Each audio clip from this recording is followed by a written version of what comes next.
اگه به تو نمیرسم این دیگه قسمت منه. نخواستم اینجوری بشه، این از بخت بد منه. قده دنیا غم دارم اگه نبینمت یه روز. چطور دلت اومد بری، عاشق چشماتم هنوز.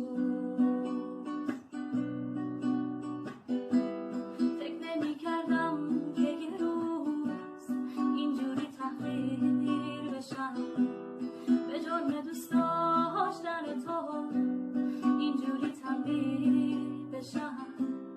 قده دنیا غم دارم اگه نبینمت یه